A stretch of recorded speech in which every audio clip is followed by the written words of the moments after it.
सोनम रघुवंशी की काली सच्चाई। नौकर से संबंध बनाना चाहती थी सोनम।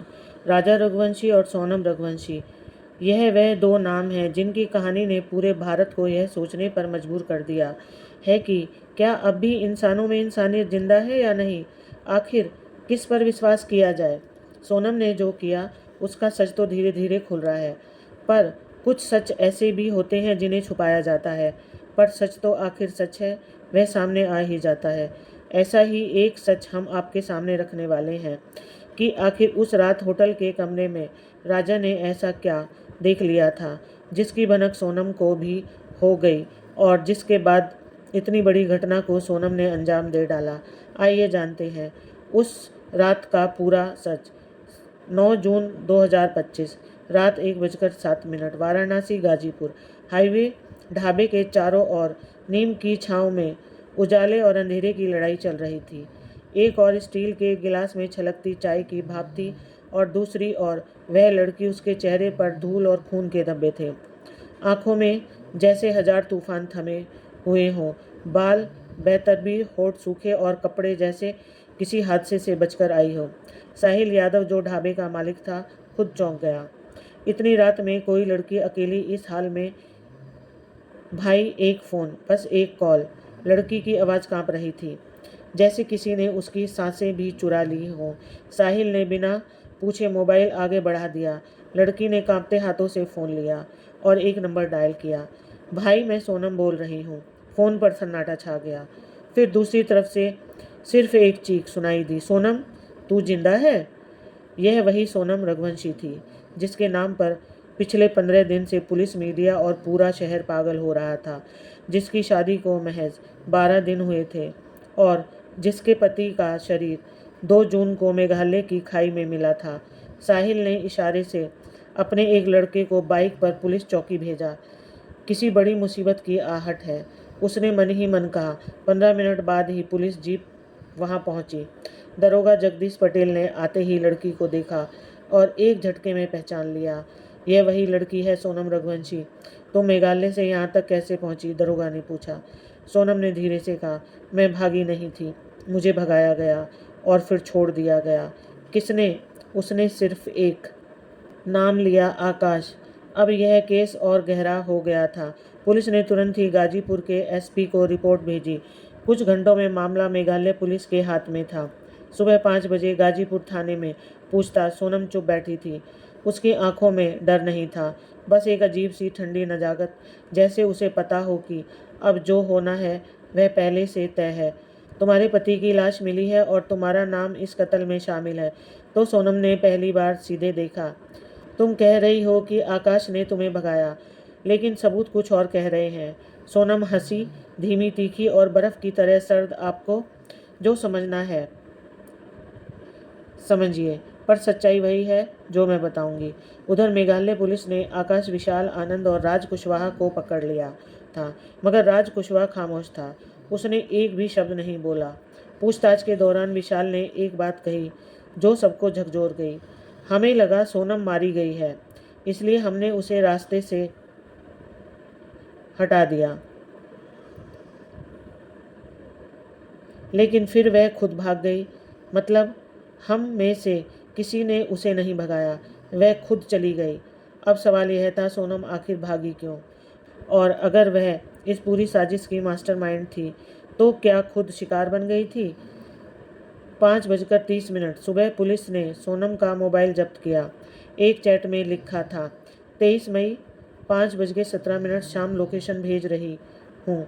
जैसे तय किया था, उसके पास चैन है, उसे भी ले लेना। लेकिन उसी चैट में 24 मई को एक और मैसेज था, तुमने मुझे भी धोखा दिया राज। मैं नहीं जानती थी कि तुम मेरे बाद किसी और से भी फ़ोन का डाटा यहीं कट जाता है। अब नया सवाल, क्या सोनम ने सिर्फ राजा रघुवंशी को नहीं बल्कि खुद को भी किसी गहरे धोखे में डुबो दिया था? 23 मई 2025, पूर्वी खासी हिल, चेरापूंजी मेघालय, घना जंगल, ठंडी हवा और वह खामोशी जिसे कोई समझ नहीं पाया। इसी खामोशी में एक चीख डूबी थी जिसे किसी ने सुना ही नहीं। चेरापूंजी के पास एक दूरस्थ रिसोर्ट जहां मोबाइल नेटवर्क का आना भी लॉटरी जैसा है। सोनम और राजा यहाँ हनीमून मनाने आए थे, लेकिन असल में सोनम यहाँ प्लान को पूरा करने आई थी। 3 दिन से सोनम राजा के साथ नॉर्मल बिहेव कर रही थी। सुबह साथ टहलना, शाम को कैंप फायर और रात में मिलन का अभिनय। लेकिन असल साजिश फ़ोन की उस स्क्रीन पर लिखी जा चुकी थी, जिसे सिर्फ सुपारी किलर समझ सकते थे। 22 मई, एक दिन पहले विशाल, आकाश और आनंद तीनों चिरापुंजी के एक होम स्टे में रुके थे। जिस मोबाइल से सोनम उन्हें लोकेशन दे रही थी, वह राज ने खुद इंदौर से लाकर दिया था। सोनम ने प्लान के तहत 23 मई को सुबह ट्रैकिंग ट्रॉल का बहाना बनाया। राजा, चलो आज कुछ रोमांच करते हैं, जंगल वाली ट्रेल पर चलते हैं। राजा को ट्रैकिंग में कोई दिलचस्पी नहीं थी, लेकिन पत्नी के कहने पर मान गया। दोपहर 12:10 दोनों जंगल में दाखिल हुए। 1:04 सोनम ने लोकेशन भेजी। पॉइंट 4 नदी के पास बाईं झाड़ी में। 1:21 राजा की चीख और 3 तेज वार राजा रघुवंशी के सर पर 2 बार पीछे से किए गए थे। एक बार दाहिनी कनपटी पर और दूसरा माथे पर। मौत तत्कालिक थी, मगर चौंकाने वाली बात यह थी कि उसकी जेब से कुछ भी नहीं मिला। ना वॉलेट, ना फ़ोन, ना घड़ी, और वह चैन भी जो उसे बेहद प्यारी थी। सोनम का बयान, पुलिस के सामने मैं डर गई थी। मैंने प्लान किया था कि लेकिन मारना मेरा इरादा नहीं था। बस राज कह रहा था कि उसे डरा देंगे, वह पीछे हट जाएगा। इंस्पेक्टर क्लिप ने पूछा, तो वो लोग आए कैसे जंगल में? सोनम ने आंखें नीची कर ली। मैंने ही लोकेशन भेजी थी। तो तुमने ही मारा? नहीं, मैं वहाँ से लौट गई थी। जब मैं रिसोर्ट वापस आई तब तक वो लोग राजा को मार चुके थे। कौन लोग? आकाश, विशाल, आनंद और शायद सोनम चुप हो गई, जैसे किसी याद ने उसका गला दबा दिया हो। 23 मई की रात सुपारी किलर जब लौटे, उनके पास राजा की घड़ी, फ़ोन और चैन थी, लेकिन राज कुशवाहा उन्हें रिसीव करने नहीं आया। वह कहीं और था। आकाश ने फ़ोन किया, काम हो गया। राज ने कहा, सामान मुझे पहुंचा दो और सोनम को वहीं छोड़ दो। अब उससे कोई मतलब नहीं। मतलब? विशाल ने पूछा। वह भी अब लोड बन चुकी है। 24 मई, सोनम अकेली पड़ गई। रिसोर्ट लौटने पर सोनम को किसी का कोई कॉल नहीं आया। राज ने उससे बात करनी बंद कर दी। आकाश, विशाल और आनंद रिसोर्ट छोड़ चुके थे। सोनम को यकीन नहीं हो रहा था। उसी रात उसने होटल स्टाफ से एक फ़ोन लेकर राज को कॉल किया, लेकिन राज का नंबर स्विच ऑफ आया। पुलिस की फाइल, एक लापता कॉल रिकॉर्ड। मेघालय पुलिस ने जब सुपारी किलरों के फ़ोन ट्रेस किए, एक कॉल 24 मई को देर रात आया था, उस नंबर से जो सोनम के नाम पर नहीं था, लेकिन एक फेक आईडी पर लिया गया था, माहिरा शेख, और यह कॉल गाजीपुर के एक टावर से किया गया था। सवाल यह था, क्या सोनम वहां से खुद भागी या किसी ने उसे भगाया? चेरापूंजी की खाई से थोड़ी दूर एक स्थानीय लड़का जंगल में लकड़ियां बीन रहा था। उसने पुलिस को बताया, 23 मई को मैंने 4 लोगों को देखा था, पर उनमें से एक औरत नहीं था, वह मर्द था।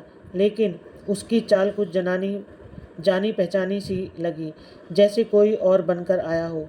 क्लिव मोरान ने उसकी बात पर ध्यान नहीं दिया, लेकिन लड़का दोहराता रहा, वह मर्द नकाब में था और शायद उसने कुछ छुपाया हुआ था। अब यह केस एक सीधी मर्डर मिस्ट्री नहीं रह गया था।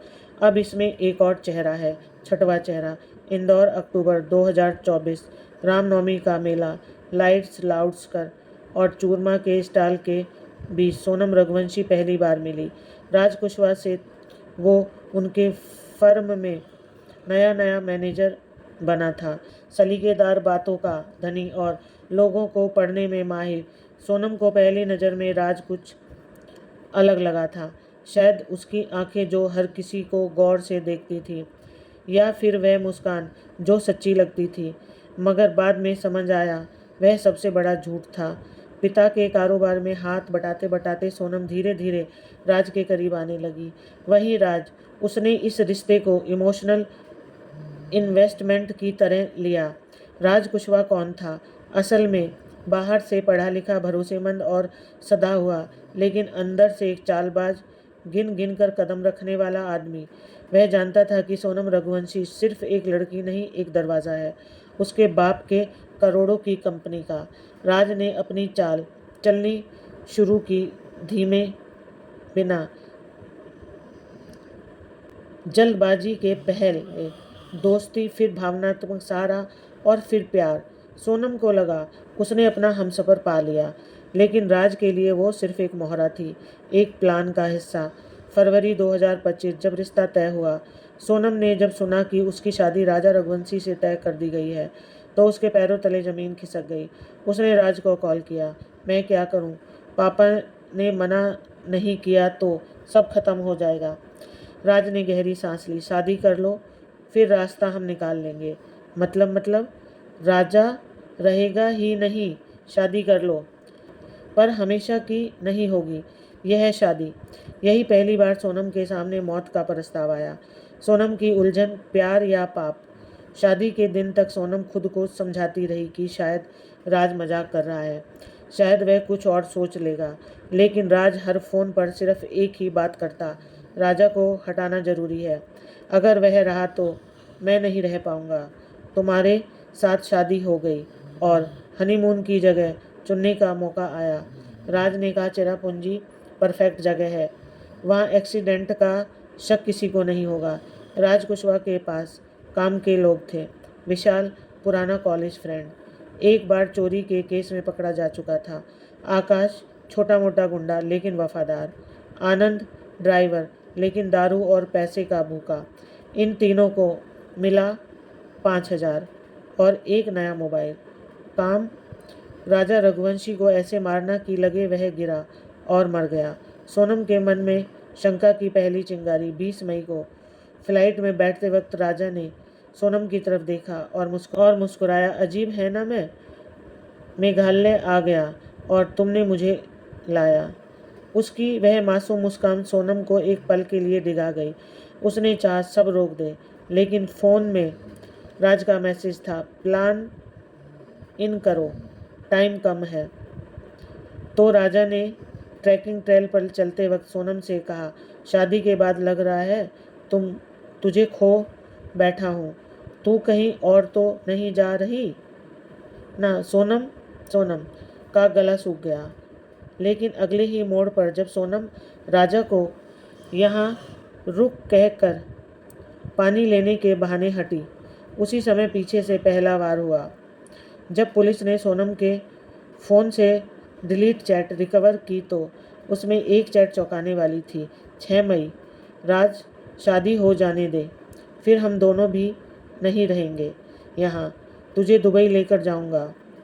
8 मई, एक नया नंबर, तू सोनम से बात कम कर, रिचा को संभालना है। अब राज सब प्लान के हिसाब से है।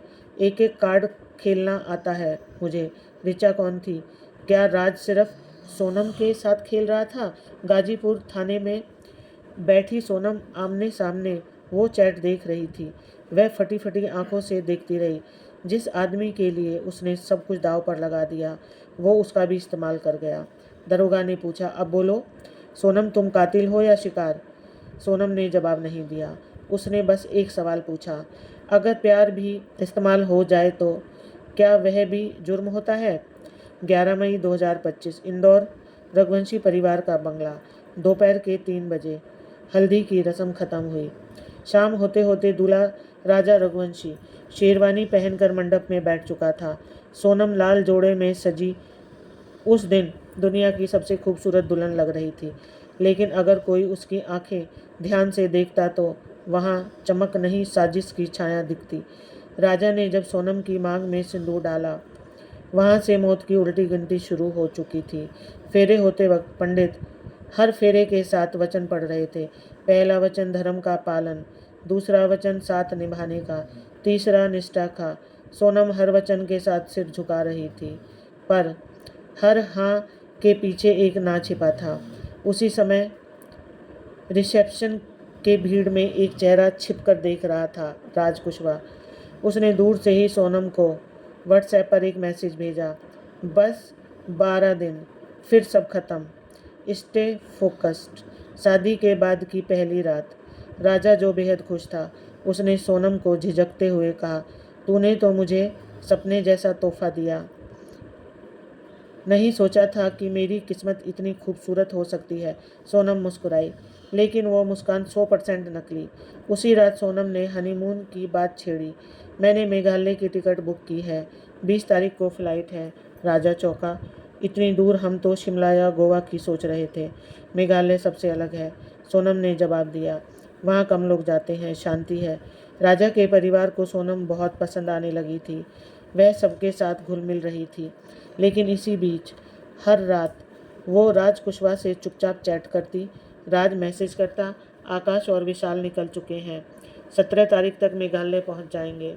उनका होम स्टे मैंने बुक करवा दिया है, तुम बस टाइमिंग फिक्स करना। इधर राजा सोनम के लिए चैन खरीदने बाजार गया। उधर सोनम अपने प्रेमी से कत्ल की स्क्रिप्ट तय कर रही थी। राजा ने सोनम से पूछा, तू अचानक इतनी शांत क्यों हो गई? सोनम ने कहा, बस नए रिश्ते में थोड़ी घबराहट तो होती है ना।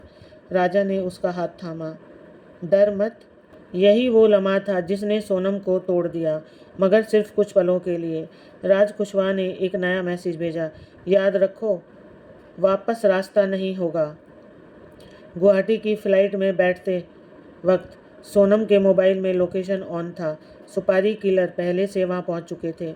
उन्हें सोनम की हर मूवमेंट की खबर थी। इंदौर से रवाना होते सोनम ने घरवालों को गले लगाया। राजा की मां ने आशीर्वाद दिया, खुश रहो बेटा, भगवान तुम्हें लंबी उम्र दे। शायद ऊपर कोई सुन भी रहा था और मुस्कुरा भी रहा था। राजा और सोनम चेहरा पुंजी पहुंचते हैं। सोनम रोमांटिक एक्टिंग करती है, राजा को प्राकृतिक सुंदरता दिखाती है, लोकल व्यंजन खिलाती है और हनीमून के नाम पर अपनी मौत का मंच सजाती है। हर रात सोनम राजा से एक ही बात कहती, सुनो मैं डर रही हूँ, कहीं कुछ गड़बड़ ना हो जाए। राज का जवाब होता, don't get emotional, now plan set है। सुबह 10 बजे सोनम ने राजा से कहा, आज ट्रैकिंग पर चलते हैं। राजा थोड़ी नानुर करता, फिर मान जाता। 11:47 जंगल के रास्ते दोनों निकलते हैं।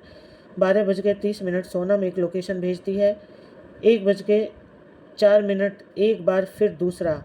उसी समय इंदौर में राजा के घर वाले नए कपड़े सिलवा रहे थे रिसेप्शन पार्टी के लिए। फ़ोन बजते हैं, कोई जवाब नहीं मिलता, शायद नेटवर्क नहीं है, सब कहते हैं। लेकिन असल में राजा की लाश उस वक्त खाई में गिर रही थी। 23 की रात रिसोर्ट लौटते पर सोनम अकेली थी। सोनम कमरे में बैठी रही। राज कुशवाहा ने कॉल उठाना बंद कर दिया था। सोनम ने मैसेज भेजा, अब क्या कोई जवाब नहीं आया? अगले दिन रिसोर्ट का स्टाफ अजीब नज़रों से देखने लगा। आप अकेले हो? आपके पति? सोनम ने झूठ बोला, वह बाहर गया है, आज वापस आएगा। राजा के मोबाइल से सोनम को एक मैसेज आया, तुम्हें लगा तुम बच जाओगी? सोनम हिल गई। यह किसने भेजा? राजा मर चुका था, राज गायब था। अब सवाल था, क्या किसी और ने सब कुछ देख लिया था या क्या कोई छठा आदमी अब सोनम को ख़त्म करने आया था?